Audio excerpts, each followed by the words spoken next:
Hello guys, welcome back to Surender Dhanvi official YouTube channel. ఇక్కడ special payasam చేసుకున్నామండి. కద్దుక ఖీర్. కద్దుక ఖీర్ అంటే సొరకాయ పాయసం అండి. మీలో ఎంతమందికి సొరకాయ పాయసం అంటే ఇష్టం అండి? అయితే దీని ప్రాసెస్ అయితే చూసేద్దామా? అయితే ఇక్కడైతే నేను ప్యాన్ అయితే పెట్టుకున్నాను. ఆల్రెడీ సగ్గుబియ్యం కడిగి ఒక హాఫ్ అన్ అవర్ అయితే నానబెట్టానండి. దాని తర్వాత ఒక పాత్రలో అయితే నీళ్ళు వేసుకున్నాను. 10 మినిట్స్ వేడి అయితే చేశాను. చేసినాక ఈ నానబెట్టిన సగ్గుబియ్యం అయితే ఈ వాటర్లో వేసి అయితే మంచిగా అయితే మసలబెడుతున్నాను. ఇలా మంచిగా మసిలినాక నేనైతే క్వాంటిటీ తోటైతే షుగర్ అయితే తీసుకున్నానండి. చాలామంది మిల్క్ మేడ్ వాడతారు, బట్ నేను ఎక్కడేమో మిల్క్ మేడ్ వాడలేదు. ఓన్లీ షుగర్ తోటే చేస్తున్నాను.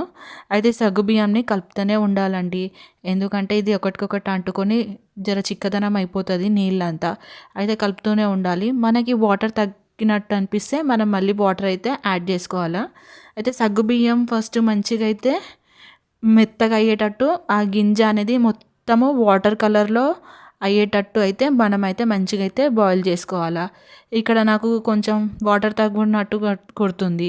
అయితే నేను ఇక్కడైతే వాటర్ అయితే యాడ్ చేసుకుంటా మంచిగా అయితే ఇలా అయితే కలుపుకున్నాను. మంచిగా ఒక 5 మినిట్స్ మంచిగా కలిపినాక హై ఫ్లేమ్లో పెట్టి దాని తర్వాత పాలండి, పచ్చి పాలు, అదైతే నార్మల్ పాలు తీసుకొని వేసాను. దాని తర్వాత ఏమో మంచిగా సొరకాయని క్రష్ చేసి ఇందులో అయితే వేసాను. వేసి అయితే రెండింటిని మంచిగా అయితే కలుపుతూనే ఉన్నాను. కలుపుకొనే ఉండాలి కంపల్సరీ, లేకపోతే అడుగంటుతుంది, పాలు పొంగి మీదవి వచ్చేస్తుంది.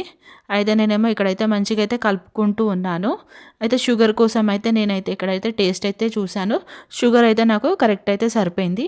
మీరు ఎక్కువ స్వీట్ తింటేనేమో మీరు ఎక్కువ యాడ్ చేసుకోవచ్చు. అయితే ఇలా మంచిగా అయితే కలుపుకున్నాను. దాని తర్వాత ఇక్కడేమో ఫుల్ ఫ్యాట్ మిల్క్ అయితే తీసుకున్నానండి. ఫుల్ ఫ్యాట్ మిల్క్ తీసుకొని దీంట్లో అయితే యాడ్ చేశాను.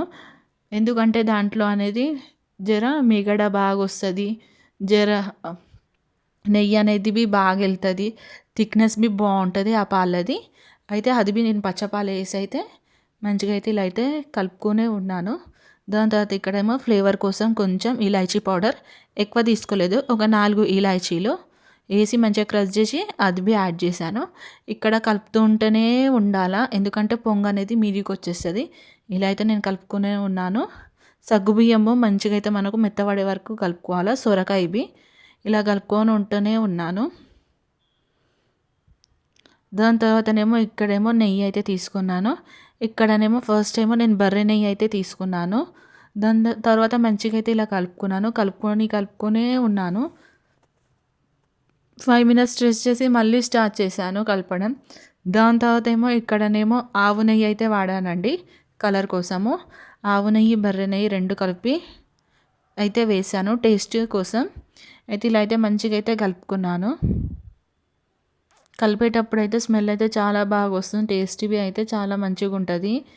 అయితే దీన్నంతా మంచిగా కలిపేమో ఇలా అయితే పెట్టాను. తర్వాత మళ్ళీ ఏమో ఈ పాలు 2 మిక్స్ మంచిగా అయినాక జర చిక్కగా అయితే పడాలండి పాయసము. ఇట్లా నీళ్ళగా పెట్టుకుంటే టేస్ట్ అయితే ఉండదు. మంచిగా మనము పాలు దగ్గర అయ్యే వరకు అయితే కలుపుతూనే ఉండాలి. నాకైతే ఈ ప్రాసెస్ అంతా ఒక 15 మినిట్స్ అయితే పట్టిందండి, కలుపుకుంటూ వచ్చే వరకు. ఇలా అయితే చేసుకున్నాను. దాని తర్వాత మళ్ళీ కలపడం అయితే స్టార్ట్ చేశాను. దాని తర్వాత ఇక్కడనేమో డ్రై ఫ్రూట్స్ అయితే నేను కట్ చేసుకొని అయితే పెట్టుకున్నాను. చాలామంది ఏంటంటే ఆల్రెడీ నెయ్యిలో అయితే ఫ్రై చేస్తారు, బట్ నేనైతే నెయ్యిలో అయితే ఫ్రై చేయలేదు. డైరెక్ట్ అయితే ఇలానే వేసేస్తాను. మేము ఇలానే డైరెక్ట్ తింటాము. అయితే ఇక్కడనేమో బాదాము, కాజు అవన్నీ చిన్న చిన్న ముక్కలుగా క్రష్ చేసి అయితే వేసేసాను. చూస్తున్నారు కదా, నేను ఇక్కడైతే ఫస్ట్ బాదాం అయితే వేసుకున్నాను. దాని తర్వాత కిష్మిస్ యాడ్ చేసుకున్నాను. దాని తర్వాతనేమో కాజు యాడ్ చేసుకున్నాను. యాడ్ చేసుకొని కొంచెం టేస్ట్ చూస్తే నాకు నెయ్యి అనేది తక్కువ కొట్టింది. మళ్ళీ నేను నెయ్యి అయితే యాడ్ చేశాను. నెయ్యి ఎంత వేసుకుంటే ఫ్లేవర్ అంత మంచిగా ఉంటుంది, ఇంకా తినేటప్పుడు జర టేస్ట్ అనేది చాలా బాగుంటుంది. దాంతో అక్కడేమో కలర్ అయితే యాడ్ చేస్తున్నాను, యాపిల్ గ్రీన్. ఈ కలర్ యాడ్ చేస్తే మనకు సొరకాయ కలర్ అనేది కొంచెం లైట్గా అయితే వచ్చేస్తుంది. ఎక్కువ యాడ్ చేయదు, జస్ట్ కొంచెం చిటికెడేసి అయితే కలుపుకోవాలా. ఇలా అయితే నేనైతే మంచిగా చిక్క పడే వరకు అయితే కలుపుకున్నాను. చూసారు కదా పాలు ఎంత ఉండే, ఇప్పుడు మొత్తం అయ్యే వరకు ఎంత అయిందో. ఇలా అయితే సొరకాయ పాయసం అయితే రెడీ అయిపోయింది. Thank you.